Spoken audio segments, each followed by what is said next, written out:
Welcome to The Beautiful Side of Grief, your go-to podcast if you're wanting to hear from people who have moved through heart-wrenching loss or those who are at the coalface supporting the process. It's diverse, heartwarming, though most of all it is positive and filled with go-tos that you can use yourself. I'm your host, Helen Morris, and I'm a health professional turned energy healing practitioner after I lost my only child and daughter, Pahl, in a car accident in 2017. I want to use my own unique experience with loss to help you navigate your journey. You will hear from grief coaches, mediums, authors, first-hand loss accounts, plus many, many more. I'll pop the links to any free resources in the episode notes. Don't forget to hit that subscribe button so you can keep informed of each weekly episode. So now grab a pen and paper if you want to jot things down. Sit back and relax as we navigate the beautiful sides of grief.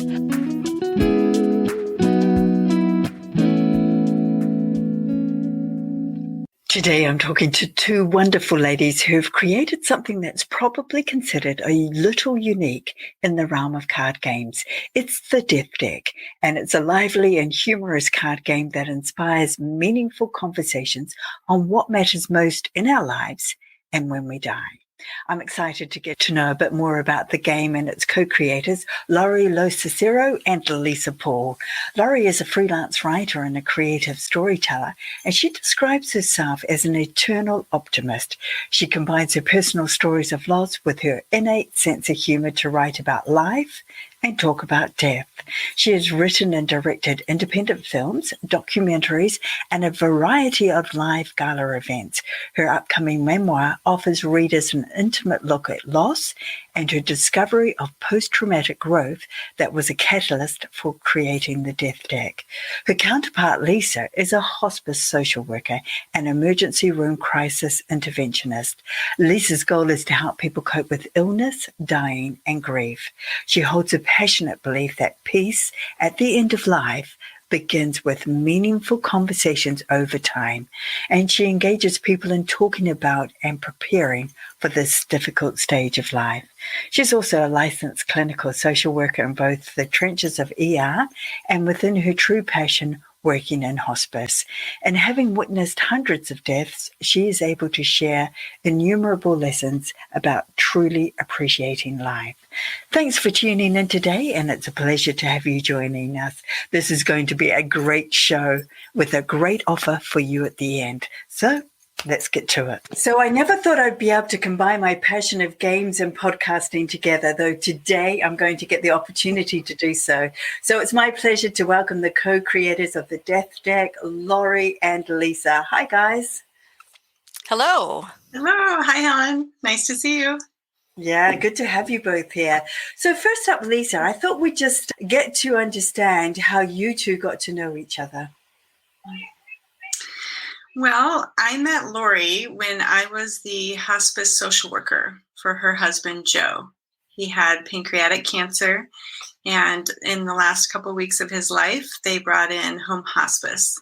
And I was the social worker that was assigned to help Laurie and Joe and their two young children through the final days of his life. And that's where we met, and that's where I got to know the amazing spirit of Laurie and this incredibly empathetic and beautiful human being. I provided some grief support for her for about a year, 2 years after he died, and we reconnected a couple years later and became friends. All right. And Laurie, anything you want to add to that? And, my condolences on the loss of Joe. That must have been a very tough time for you. Yeah, thank you. It was. And Lisa, you're so very kind, but I think I'm the lucky one here to have you come to my house and be that hospice social worker, because Lisa was the one who really not only got me, but helped me and shepherded me through, the roughest time of my life. And to note as well, my mother passed away a month before Joe did. So I was sort of dealing with her loss while he was dying, and then he died, and I had these two young kids, and I didn't know what was going to happen. So, Lisa came in and sat with me and talked to me and so compassionately was there for me and really helped me understand, what hospice was as well, because I was, both Joe and I were both, we don't know what this is. We don't know what this word is. We're not ready for this yet. But yet when it was time, it was such an amazing experience for all of us to be able to have that guidance and that help. Yeah, and hospice workers are such beautiful souls. I just love the work that you guys do and coming into the families. And I'm interested to hear that you actually do follow up for quite a long time afterwards, supporting families. So I'm not quite sure whether we do that here in New Zealand. I know that we're often in the homes in those final stages, but I'm not quite sure about the aftercare. So that's lovely to hear. So you guys must have had some pretty interesting conversations together. So whose idea was it initially to come up with the game and why?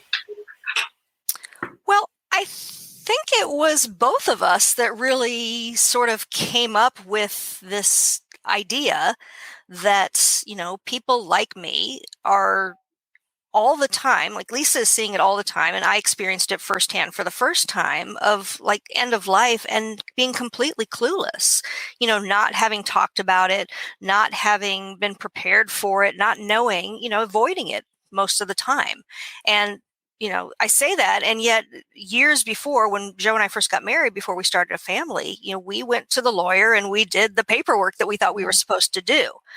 However, we put that paperwork in a notebook and put it on a shelf, and it was never talked about really again. So I knew, and he knew, if something happens, we're our go-to people. But other than that, there was not a lot of details going on. So, I felt cheated by, not knowing to have these conversations. And I think, Lisa and I just talking about it constantly, like, why did this happen to me? And it's like, it's not just you too. It's, it's very, very common. So we decided, well, what can we do about this? This is a problem. What could we be doing to help people, to encourage them to start conversations before there's a diagnosis, long before there's a call to hospice. And from that, we, did a lot of research, like, well, why aren't people talking about it? And after a number of conversations decided, well, what would I would have wanted to do? And basically we decided, well, let's create a game that Joe and I would have played or would have wanted to play, and encourage people to, sit down at those times when they're first filling out that paperwork, or in these moments of life where it's like, okay, now's a good time to, let's start talking about this. So we decided to create something different by adding some humor to it and by adding some multiple choice to it, so people didn't feel like I'm being put on the spot asking these very deep questions. So, we twisted it a little bit and decided this is something that we think can really help people to just start talking about it, just start getting comfortable, even saying the word death, and just start to open up and have these very important and very interesting conversations. I think it's no accident that people get drawn together and come together and have connections and start to form ideas like this. And I think, Laurie, as heartbreaking as it was to lose your mum, first of all, and then to lose your husband, having that double whammy actually gave you it from several different perspectives, which again, I think, made you really sort of think about it, not just from your own personal family, but also outside with your parents and others. So, yeah, I think it's really special how that comes about. So how did you come up with the format and the questions? Was it solely from your own personal experiences? Because I know you, Lisa, have been through so many experiences in your hospice role and also as a social worker. Or did you research it as well? Or what was it? How did you come up with the questions?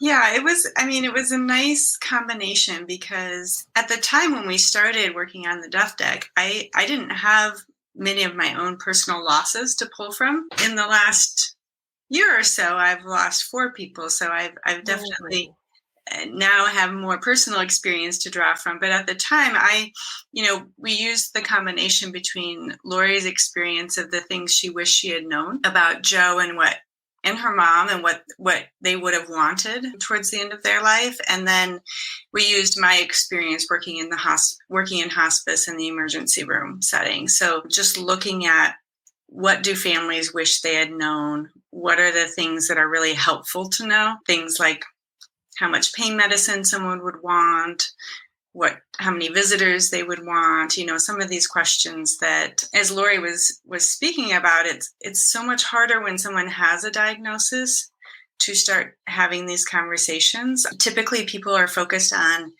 treatment and managing symptoms. And so to then kind of go to this what happens if place becomes harder and harder. And so we tried to look at it from the perspective of, drawing from those experiences of what people wish they knew or were glad that they knew. And we did a little bit of research just in terms of kind of some of the newer, like green burial and some of these topics that maybe we didn't have as much personal experience with. But in general, it was pulled from professional and personal experience. And I know that when you get a diagnosis or somebody is going to be in those end stages of life, you actually are quite numb and you go into a form of shock. So you can't even think clearly. So then to have those really important conversations would be, I imagine, quite difficult at those times. And I guess, Lisa, you would see that a lot when you're talking to families who are in that and they haven't had any of those conversations, and you're trying to bring it up at a time when perhaps you just need to be focusing on the person. Yeah. And it's that chaos and that confusion and that numbness. And then you're trying to deal with all these things that are brand new and you don't want to be talking about. That I think in hindsight, what just really is this experience was, so horrific, but in hindsight, it's like all of that time was taken away from being present with Joe in his dying process, all of those things that, we were trying to go through. And it's like, there was just too much. And I look back and go, God, if we would have had these conversations, if we would have, been more aware of what was going to happen and what was going on, then those moments, those last, weeks, days, hours, we would have been able to focus on being with each other and not trying to figure out all this other stuff that, Yeah. And, the other stuff you just don't even want to know about, do you? So yes, I so get that. So you've got a really good following now, and I imagine it's just going to keep growing for you. Do you have any demographics around who this game is appealing to and why? Yeah, we love that you say that, and we do hope that it continues to gain as much following as possible. We love that. We're still fairly new, so we're still sort of exploring our demographics, which keeps sort of growing, which is wonderful. I think right now it's sort of that sandwich generation of people who are, and both men and women, probably more predominantly women, but that are both raising their families and have aging parents. So, they might be in that sort of 30 to 50 range where some of their friends are also dying and mortality is present in their minds, and they're raising kids, but then they're also watching their parents possibly go through, their final days. So those sort of age group there is one that we find that people are open to playing because they have been exposed to some death and dying, and they also want to have these conversations with, their loved ones. Yes, and I think we really need to start encouraging our teenagers and getting into this and having conversations about this because, I lost my daughter when she was 18 and a half, and gosh, she'd become an adult when she turned 18. So there was all the, intricacies around that. Was like, did she really want her mother to know about this and have access to this? And we never thought to have those conversations. And it was even things like, and I've said this before, about having access to precious photos that are often in phones and things like that, and people being able to have access to those, and just so many details. So I think the younger we start this, the better. So what do you suppose are the most important things that are being left unsaid around end of life? Everything. It's so rarely talked about. And, I've worked in end of life for 15, 20 years now in the emergency room and hospice. And even in the hospice setting where someone has a terminal illness and maybe 95 years old. I mean, we have patients that are 100, and families still are either protecting each other. They're protecting the patient by saying, don't bring up hospice or don't talk about end of life, or the adult children are struggling with the mortality of their parent. And so there's just so few conversations. Like, the most that I can get families to tell me is, okay, they want to be cremated and this is the mortuary we're going to use, and it's like, great, that's a first step, that's something important, but what about all of these other things? What about, I think we can give people have a much better likelihood of having the type of death in final days if they put some thought into it, if they talk with people about it, and I know that it's difficult to do that because sometimes it means accepting kind of our own medical condition or what might happen, and that's difficult, and we try to just push it aside. But when we do that, we miss these really beautiful opportunities to not only think about and be specific about things like type of music that we want playing, or even a playlist to play that will bring comfort in final days, or how much tactile stimulation you want, and how much, again, the pain med is a big one for me because I see that a lot in end of life with people being afraid of how medicated someone might be. And I love when people say, well, my mom always told me, she hates pain. I know she hates pain. She wants more medication, and so I feel okay about giving her more medication because she can't speak anymore. So each time we have these conversations, it gives us an opportunity to kind of better orchestrate our ending. And really, I mean, I've seen some beautiful endings where everyone is on the same page and they've had all these conversations, and there's just a calmness in the room that is, people know what's coming, and they feel confident that they're giving this person the ending that they hoped for. And so that's what we're hoping we can help people with, is creating that ending. I like that you said the ending that they hoped for, because I think, as people are individuals in life, they are also that in death as well. Mm-hmm. And so they want their death to look like that's representative of who they are. And like you say, that can take so many different forms. And if all those questions are left unsaid, even about music, and some people don't even want a church ceremony. They just maybe want a celebration in the backyard, rejoicing their life. It's such an individual thing. And I heard, even between a husband and a wife, I mean, there can be so many variances about what one person wants and what the other person wants. So, we just really need to just be opening up and having those beautiful conversations. And they can be beautiful and they can be fun, which is what we're going to get into next. We're going to get into the game. I'm going to, have a couple of rounds of this game because I'm really excited. I haven't seen any of the questions. So, yeah. So I just want to know, before we do that, what's the best way for people to get the most out of this game? Well, first you have to get the game. Great. How do we do that? Right? Or you can always go to our website. We do have some sample questions there, and join our mailing list. We send out some questions every now and again. But if you have a deck, or if you have a card or two, let's say you have a deck, you can customize it to the person or group you're playing with.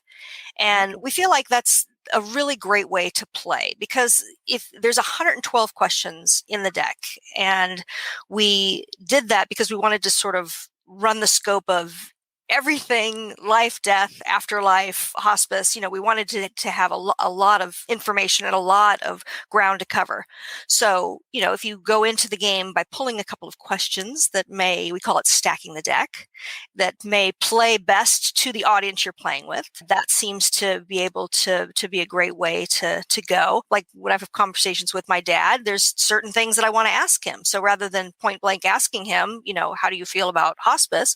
I can pull a card that has multiple choice answers that he, if he hasn't thought about it, then that gives him a chance to sort of answer what he's aligned with. And it also, because it is a game that you can play and score points, then he can know what I think. So it's, rather than putting one person on the spot, you sort of engage in a dialogue to where you guess each other's answers. So there's gameplay that way. And then there's also a great sort of just conversation starter, meeting starter. A different way of that people have started meetings is to pull a card or two and present that to a group and get a group discussion going. So it really does have a lot of different ways. You can make the most of it how you see, and you can play cards that you feel like will best speak to you and your audience. Great. That sounds awesome. So shall we play? So is there any rules we need to know? Is it split up into different categories, or how? Well, there's multiple choice questions, and then there's open-ended questions. And so the multiple choice questions, like Lori said, you can partner up and guess each other's answers, which Lori and I do pretty well at. It turns out that after talking about end of life for 3 years together, we kind of know where each other stands on a lot of things.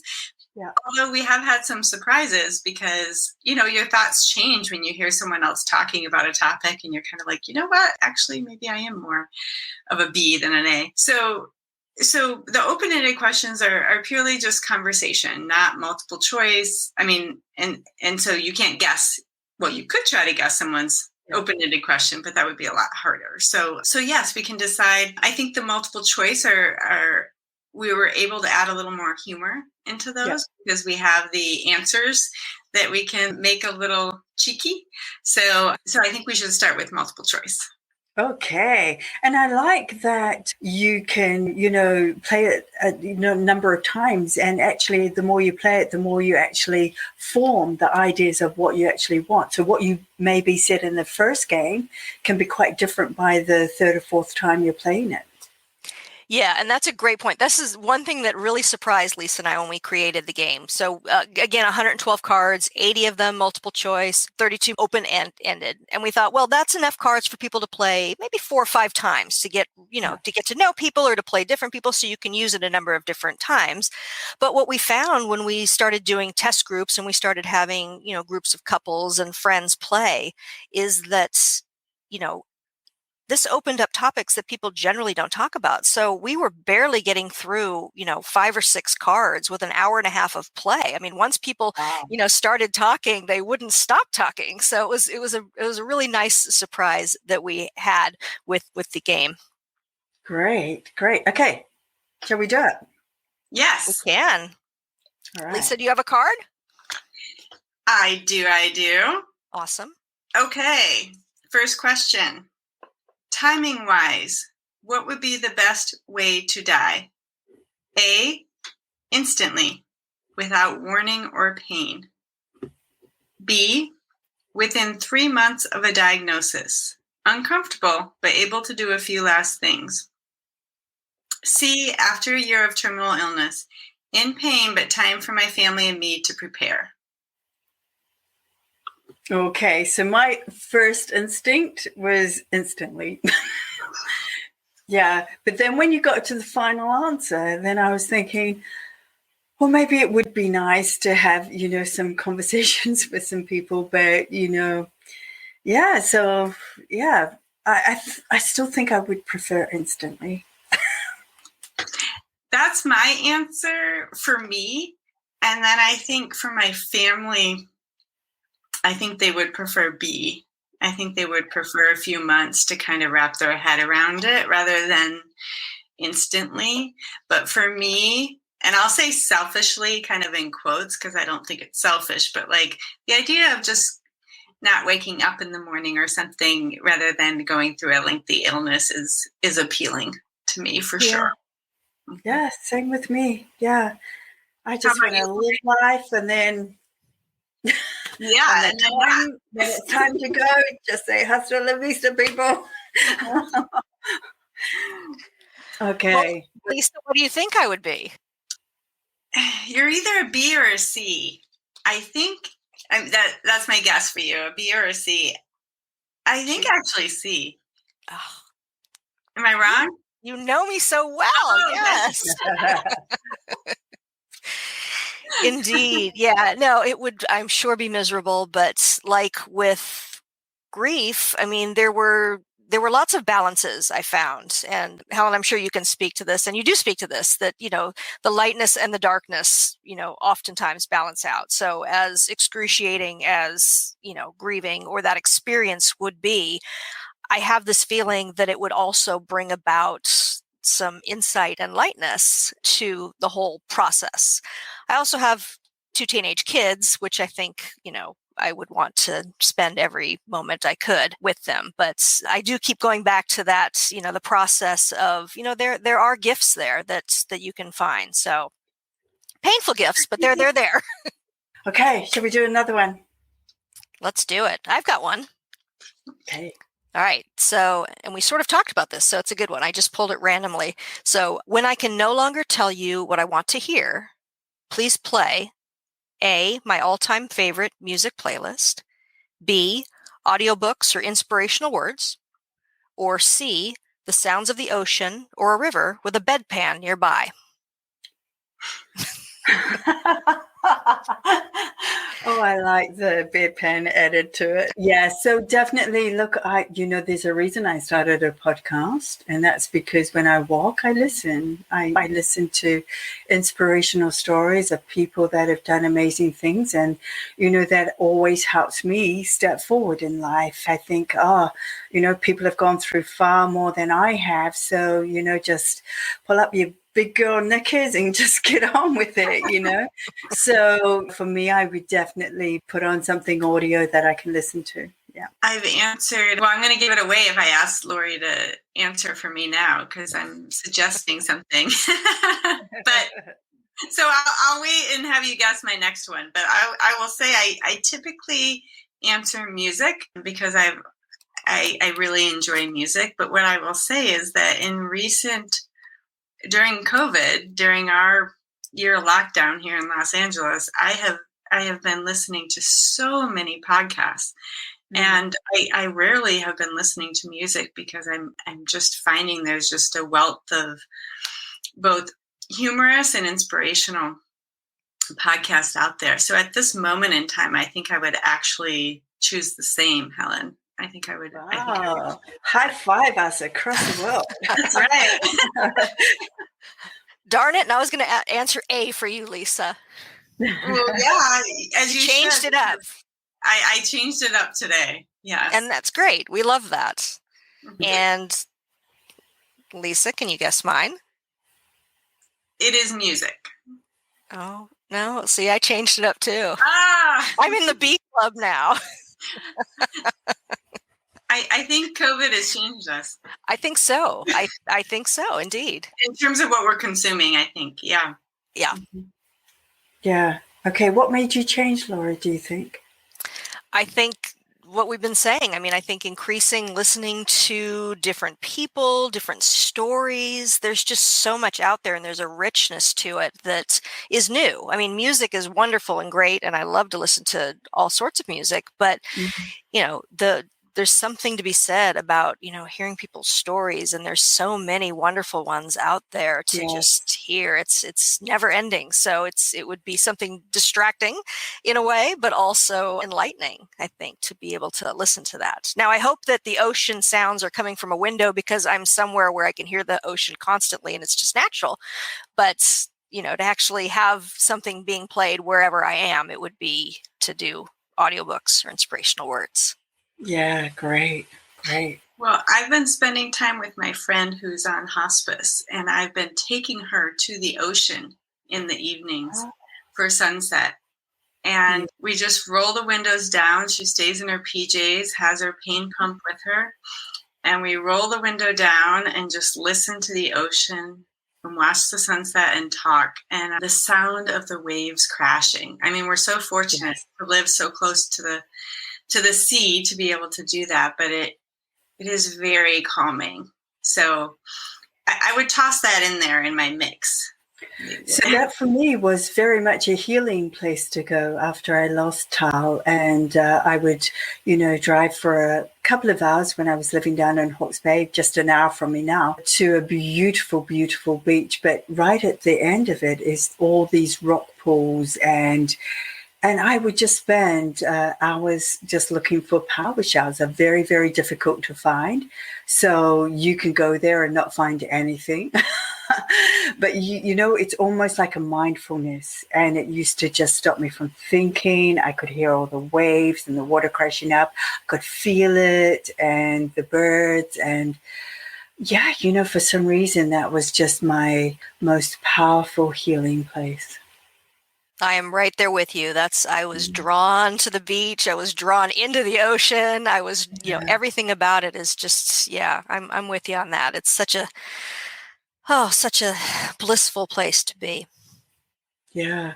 And, I love this conversation because now somebody listening to it could be in exactly the same spot as you suggested, Lisa, where they've got somebody who is heading towards that end of life, and maybe they could take them out for a drive to the beach or the forest or wherever it is they want to go. So, I love this. I have another question for you, if you're ready. Yes. A loved one suggests jewelry be made containing their cremated remains. Would you wear it? A, sure, I'd love to wear my loved one. B, I'd gladly accept it and then tuck it safely in a drawer. C, no, yuck. Our memories are treasure enough for me. All right. Do you want me to answer? Yeah. Okay, so I would go with,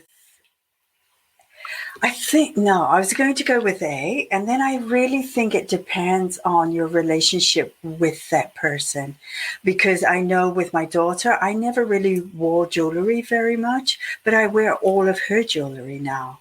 So, and I've got her necklace and mine intertwined together. So she's always here with me. And that's, so if it was somebody super special close to me, yes, of course. Yeah, without a doubt.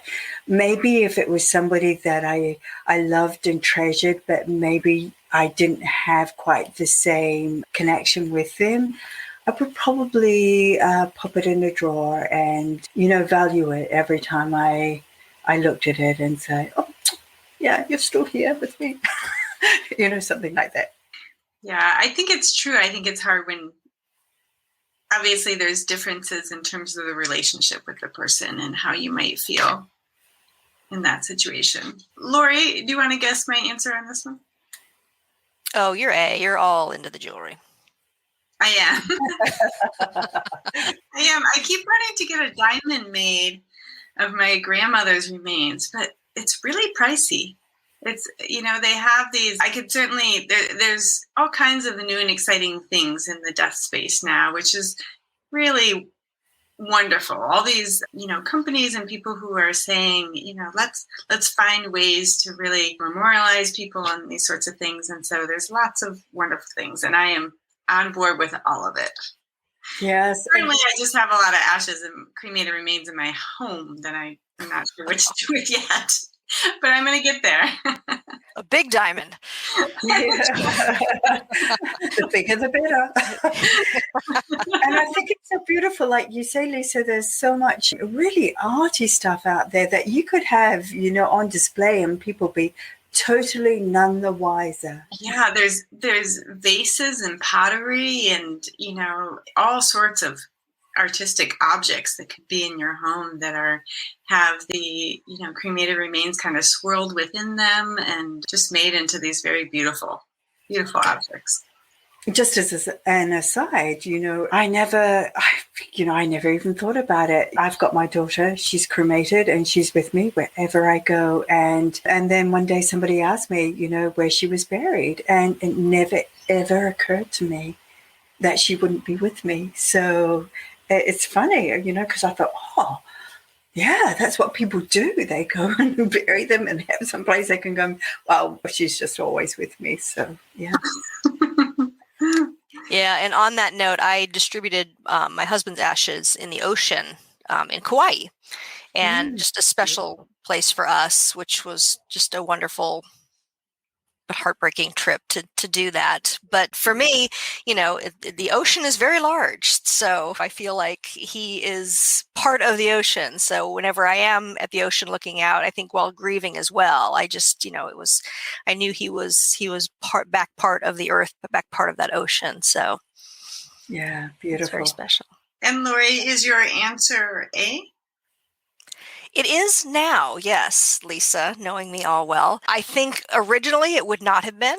I think I would have been a yuck. I did actually have a beautiful flower pot made with Joe's ashes that is part of the glaze, which is wonderful and very special. And then I've always sort of kept a tiny little vial of the ashes in the corner where I meditate. So I can either hold it in my hand, or I know he's there as part of that. So, but originally I never thought of, well, I'll make that into jewelry. I didn't. But quite recently online, I found this very unique wood. I believe it's only grown in Hawaii. I think it's called koa wood. And I saw a little tiny necklace urn that you could get, and in sort of a late night purchase, I'm like, I want that jewelry because I'm going to put Joe in there and wear him. So, but originally, like with a lot of the questions, our answers changed. But originally with that one, I would have been, yeah, no, on the shelf is fine. But I've really come around to it. So beautiful. Did you receive your necklace yet? I did, but I have not filled it. I just recently got it, so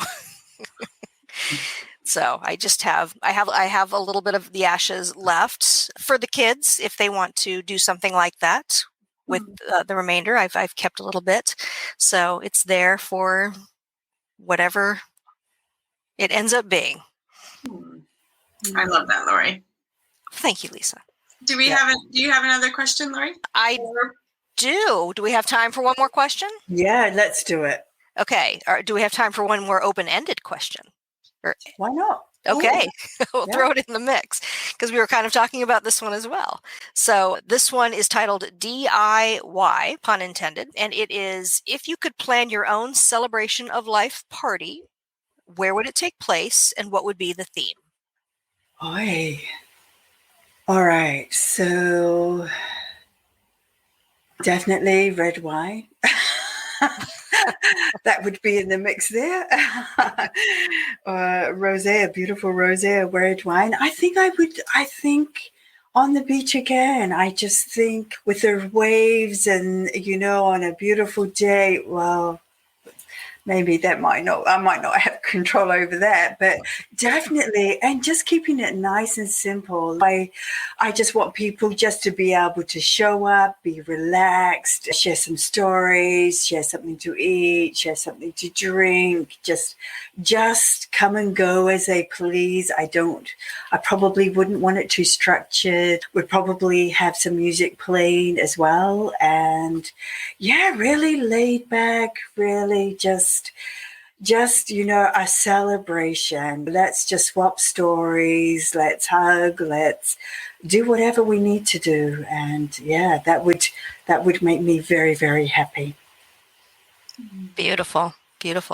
And with that, I'm going to add an additional question just on that, is that have you or would you consider a living funeral where you could actually attend that if you knew that you were getting to end of life? Yes, and I've heard of people doing that. And I think what that is, it's really lovely because so many people often wish that they had the opportunity to catch up or say something to that person. And when they hear of them actually having passed and they go to their funeral, they've missed that opportunity. So I think a living funeral is a really lovely way just for people to get together and, to say, you were a really good mate to me and I appreciate that. And, you've always been in my heart, even though we maybe haven't seen each other for 10, 15 years. And I think that's a nice way. Look, I've heard of people also being so terrified that nobody would turn up to their funeral. And then I guess they would be even more terrified that nobody would turn up to their celebration of life. But I think they'd be pleasantly surprised. I think when you look at funerals, people really come out of the woodwork for funerals. And I think that's when you know how you've imprinted or made an impact on someone's life. And even if it was 20, 30, 40 years ago. Mm-hmm. Yeah. I agree with that. And I think, we have another question that asks if you would attend, if you could watch your funeral after you had died, if you could watch your funeral, would you? And let me it's share. a different question, right? Because everyone's grieving, and do you want to witness that or not? But I think a lot of that calls into this feeling of like, we don't always tell people how much they impact us and how much they have shaped us and what they mean to us. And so I think sometimes at the funeral or celebration of life, all of those things come out. And so to me, the living funeral, I've had the opportunity to attend a few of those for hospice patients. And it has been, it's been so beautiful just watching people kind of soak in their legacy, that's verbally given to them by the people that they've touched. I can't think of anything more powerful, to tell you the truth. I think it requires family being on board and all these other factors that kind of, make it not totally easy to pull off. But I would certainly, is it ego? Is it just wanting to connect with people? But I would feel very drawn to try to do something like that. If I knew that my time was close, I would want to do something like that, to have that last moment of connection and feel supported by people. Cool. I feel the same. Yeah. And I wish. I'll throw it for you, Lori. Thank you. Because you know me so well. That's you already right. know what I want. But yeah, no, I think back to Joe's celebration of life, which was about 8 months after he had passed away, which gave me enough time to be able to celebrate his life, because before that I was just not in a state of mind to do anything like that. But, I think that he would have just been so joyous in that. And, again, hindsight, but, I would definitely want people to be there and celebrate and be part of that. So.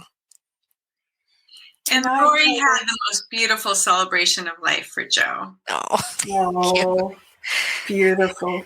It was pretty amazing. And I remember going to my grief support group after I had it and just beaming of like, this was so beautiful and wonderful. And, just so many wonderful things said. And we decorated cupcakes because he loved to decorate cakes. And we just did all these wonderful, beautiful bonding sweet things. And I remember the faces of these people in my grief support group, God love them, they just like, nobody kind of got it at that time. And it was so odd to me, like, well, why are you looking at me like that? It's like, well, how is a funeral or a celebration like a joyous thing? And it's like, it was.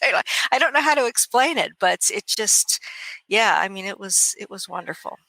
Do you know what? I did that for my girl, though. I decided that I was not going to a funeral. I was going to celebrate her and write down, like I didn't really have too much choice in the caskets, but there was one hot pink one. So that's what we got. And we had her at home. So a few days before, so her friends would come and they'd write on the casket lid and, farewell messages and bedazzle it and put their favorite things in with her. A few of them had to be taken out again, like apparently we weren't allowed too much alcohol in there or any at all. And I remember thinking, I'm just going to celebrate her because she was the best thing in my life. And I went out that morning and I found a dress with yellow daisies on it. And I thought, I'm not wearing black, I'm wearing white with these daisies on it. And we had helium balloons, and her friends that couldn't make it back from university in the South Island, we pinned all their messages to the balloons and we released them when we carried her coffin out. And oh my gosh. And do you know what? She came through when I saw her clairvoyant. She came through and she goes, yeah, there weren't too many people at my funeral that I didn't want there to be, to be there. Oh my God. And because like the clairvoyant was saying to me, oh, I don't know if I really should tell you this, Helen. I was going, go on, because I know her. I know her sense of humor. So I said, nothing you say is going to shock me.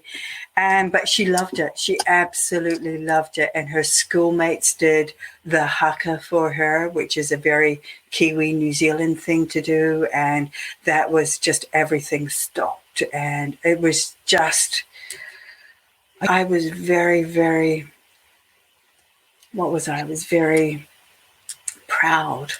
very proud that we had a celebration for her.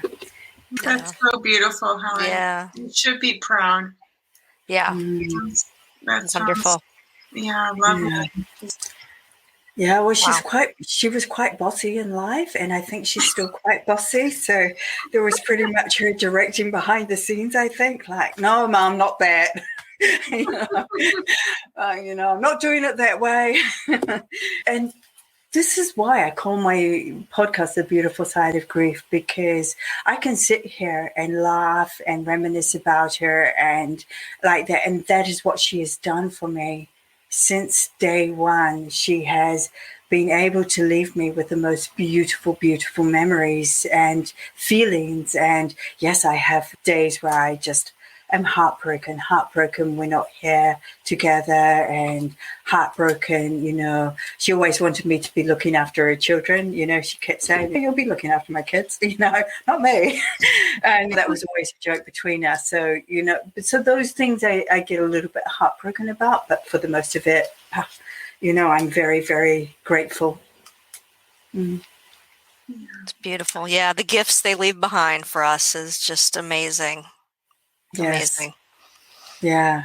Well, I absolutely love what you both are doing. This is such an amazing opportunity to have discussions in the way you don't even think of, and when it's light and it's fun. And yeah, I really think that you guys have hit it on the head with getting the right sort of game out there to have these conversations.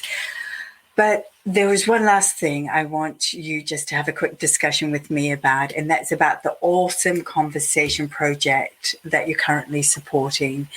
And I'm sharing this out because I love it. I absolutely love it. It's such a great idea. So, share with me a little bit more about that. So we joined forces with Jennifer O'Brien, who you've had on this podcast as well, who's a tremendous writer and just person in general. I mean, she is a incredible woman. And so we joined forces with her to try to get the word out about National Healthcare Decision Day, which in the US and Canada is coming up here on April 16th.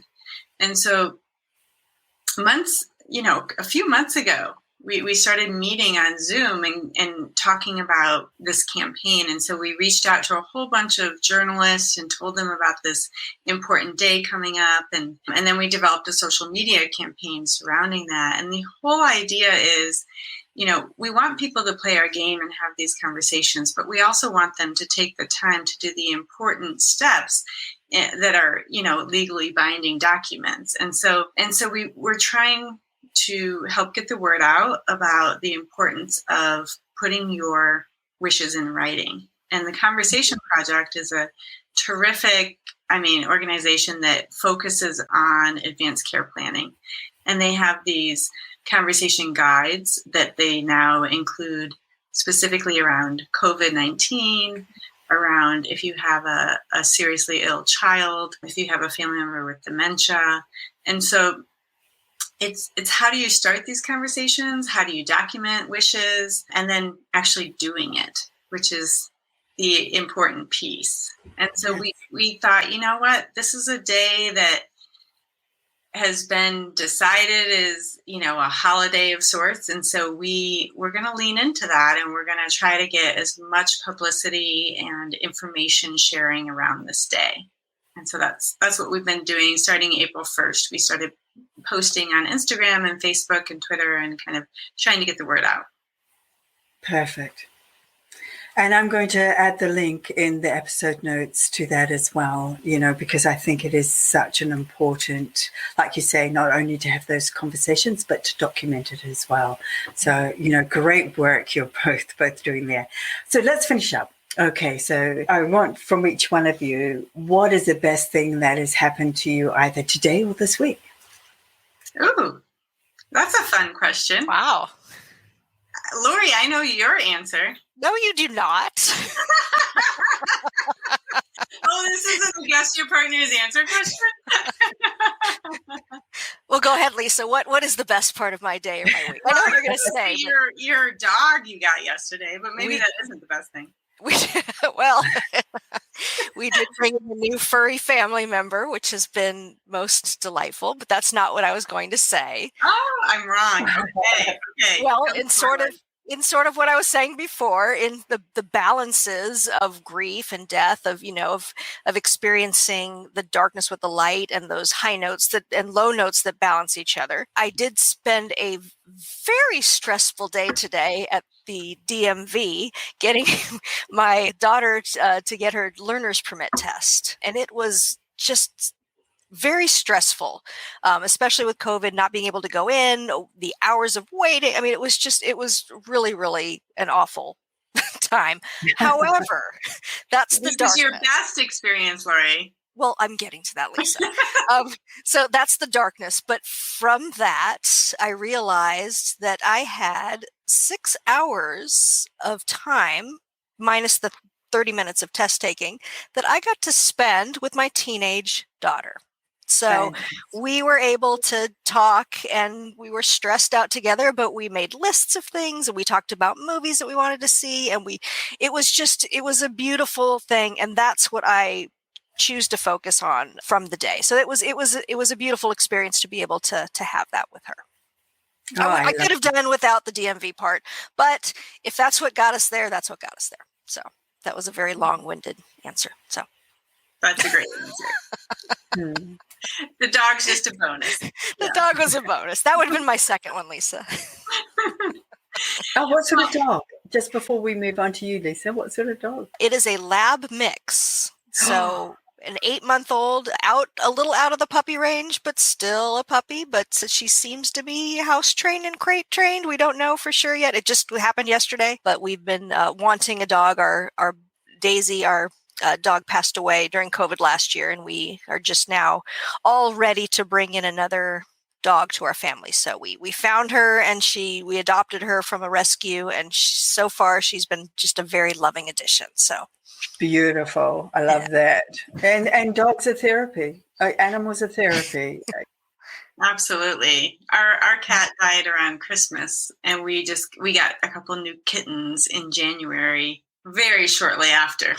We decided as a family, you know what? We're grief, not grief, whatever. We just want an animal, and we got two.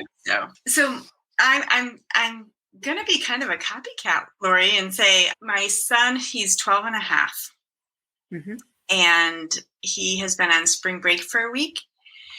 And this morning I came in to wake him up, and he said, "Can you just lay with me for a minute?" And he put his arm around me, and he kind of fell back asleep. And my instinct as a mom was to be like trying to wake him up, but school is still virtual most of the time here. And so there really wasn't a reason to get all mom on him. And so I just laid there with him and listened to him breathe and looked at his little sweet face that is turning into a man, and just soaked it in for a good 10 minutes. And it felt really nice. So that was a good part. Those are the memory makers. Those are the things you remember most. My girl used to jump into my bed with lollies, a whole packet full of lollies. We used to do sport, sometimes 6 days a week. So on a Sunday, in the middle of winter where it would be a bit miserable, you go, okay, what are we going to binge watch? And, that would be our bonding time together, just spending time, just mindlessly watching something and just hanging out together. Beautiful. All right. So my next question is the flip side of that. And when you're having a day that's absolutely turning to custard, nothing's going right, how do you pivot from that? What do you do to pivot from that?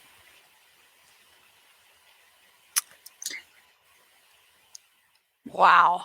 I have some ideas because I've been having quite a few of those days lately, it feels. Here in LA, we are getting much better with COVID, but I've been working within the medical system within that, and it has taken a lot of coping skills and strategies that can never be enough, quite truthfully. Yeah. So what I have found, going back to earlier in our conversation, is that funny podcasts will pull me out of a mood. It gives me something to focus on. I also really, really find that anytime in nature, even if it's just a brisk walk in my neighborhood and paying attention to the flowers and the birds and those things will also pull me out of the rat race that's going on in my head.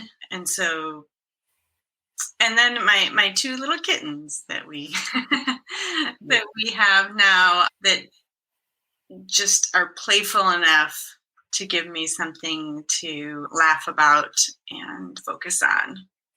Those are my three go-tos at the moment.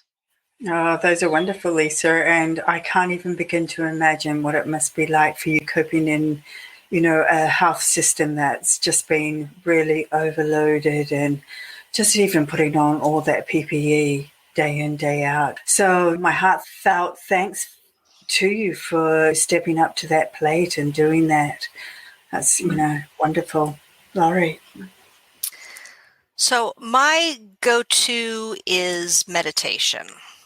And that's something that I've done for years. I know that if I can step away from the momentum of a bad situation or a bad day or a dark day and just try to reframe and, essentially walk away from it and try to sort of clear my mind and refocus on something else is very, very helpful. Reminding myself that this day will end, I will get to sleep and recharge and start again fresh the next day. Very, very helpful.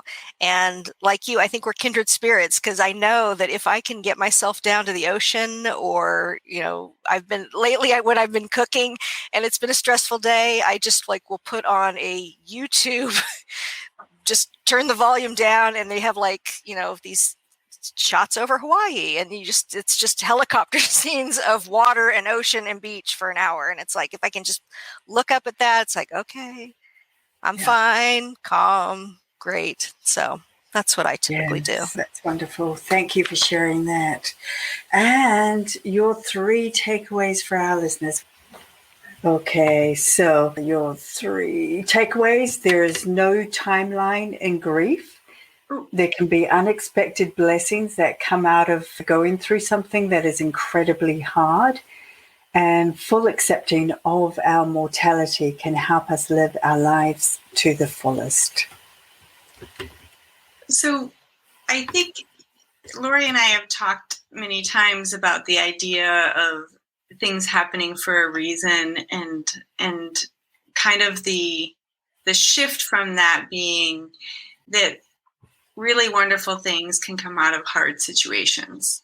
And to me, that resonates better in my heart than the everything happens for a reason, because I think sometimes things just happen and then we have the opportunity to grow from them, from some of these hard things that happen and some of the things that we learn about ourselves and about each other through that process. So that's one thing. Lori, did you want to state another one of our 3 things?